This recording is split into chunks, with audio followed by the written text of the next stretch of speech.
Before you give up on your 50mm f1.8 lens and go out and splurge on an f1.2 lens instead, let me save you a few pennies and a few headaches. Because remember, you can't buy your way to good photos. Unless you go and buy loads of stock photos and then try and pass them off as your own. But no, don't do that.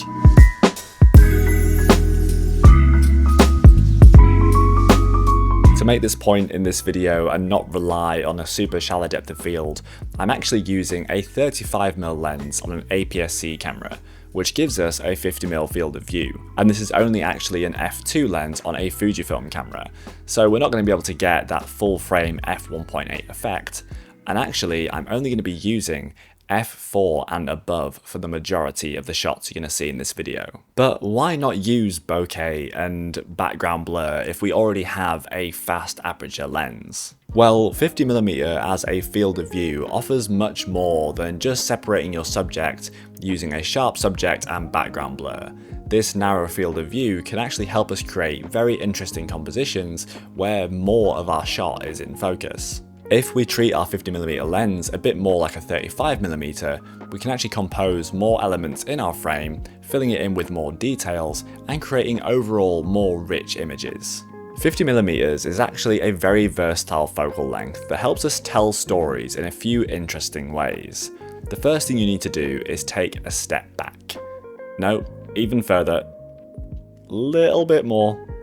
Yeah, about there. Taking a step back with this focal length helps us use its narrow field of view to create interesting layers. So here we want to remove shallow depth of field from our toolkit and instead use layers and a deep depth of field to tell stories. Instead, let's focus on using this narrow field of view that we have with a 50mm lens. Take this image here as an example.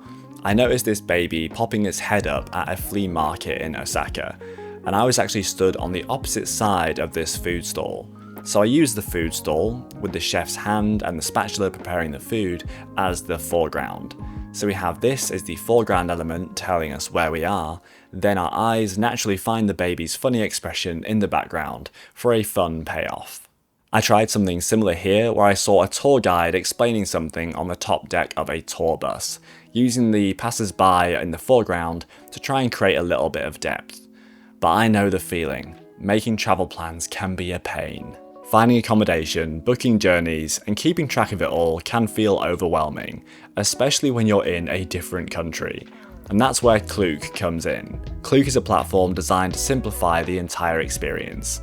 Klook has thousands of activities and experiences in destinations all over the world, all in one place. And with support for over a dozen languages and 40 currencies, it's built to work wherever you are. I've been using Klook to book trains here in Japan, and it saved me a few headaches already. The booking process is clear and simple, making getting around much easier. I've also used Klook to book a rental car at another location coming up, which I can't wait for. Here's the exact model I've booked. I'm very excited. The booking process was simple, and the price I got was cheaper than other comparison sites. They also have regular deals and promotions, which can help your travel budget go further. If you're planning a trip, check out Klook. Download the app today using the link in the description. You can also use my code GeorgeHolden at checkout to book your next adventure. It's all well and good layering a foreground element with a background element, but how do we create a more interesting connection between our foreground layer and our background layer to make it more rewarding? Well, I'm glad you asked, because I love layers. Possibly the most important aspect of street photography is connecting multiple elements together that other people who are on the street with you may not have noticed, and presenting these in a way that is fun and can communicate an idea that you might not notice unless you capture it in a split-second image, like we can with our cameras. Take this image here, for instance. I was walking through Tennoji Park when I saw this elderly gentleman feeding one of the stray cats that kind of hang out in the park. Of course, if you know me, I was going to take a photo of this sort of scene anyway. But then I got 200% more excited when I noticed that we had a black cat eating the food, and then also the gentleman who was feeding the cat had a little pouch bag on him that also had a black cat with big eyes on the front of it. So we had black cat and black cat, but actually between two different subjects that were actually interacting.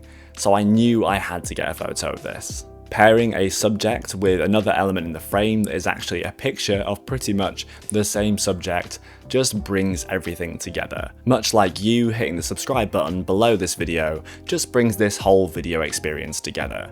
Thank you in advance. As you may have noticed in my cat and bag image, your camera's angle plays a very important role in how you frame your shots. Consider each angle that I tried with this cat and bag composition. You can see as I move much further down and get more on the cat's eye level, the composition improves, and it helps us see things from a more interesting perspective that relates to the primary subject, being the cat and its point of view. Now, not every scene is going to require the same perspective. Some might require you to get down low, like this situation. Others might require you to be from a more bird's eye view, and others might be better at eye height. Some moments like this, framing this traffic officer with a matching yellow frame in the foreground, required my camera to be pretty much at ground level. Whereas this moment, partially obscuring the tower in Tennoji, using these two ladies and their umbrellas, was shot from around chest height. Or this shot here of the tower again in Tennoji was shot from ground level, waiting for cyclists to cycle past my camera. But of course, when you're passing scenes quickly on the street, you might just be reacting with your camera. So it's okay if you're shooting at eye height or chest height a lot of the time. But it's worth taking into consideration what your natural shooting height is. If you are quite tall, as I am, if you're shooting at eye height, you can be looking down quite a lot. So it's important to experiment with moving your camera around, maybe at chest or at hip height, to try and see what different perspectives you can get that might look a little bit more interesting compared to your natural kind of head height. It's always worth playing with angles and loosening up and trying to get different perspectives to try and find different styles for your photography and the subjects that you like to shoot. For me, I do shoot animals quite a lot, so I always make sure to try and get down to their eye height, because that just changes the perspective and makes for much more interesting compositions. If you like the colours you're seeing in these images, you can pick up my Kodak film stock presets, my Fujifilm film stock presets, or my Naturally Filmic presets. And you can save when you buy all 3 packs together in the 3-pack bundle, and viewers of this video can save an extra 20% when you use this unique code at checkout. These are some of the best film simulation presets you can buy, and I use these in 100% of the images you've seen in this video, on my Instagram, and in my website portfolio. So I'll drop a link in the description below for you to check these out, and I will see you in the next one.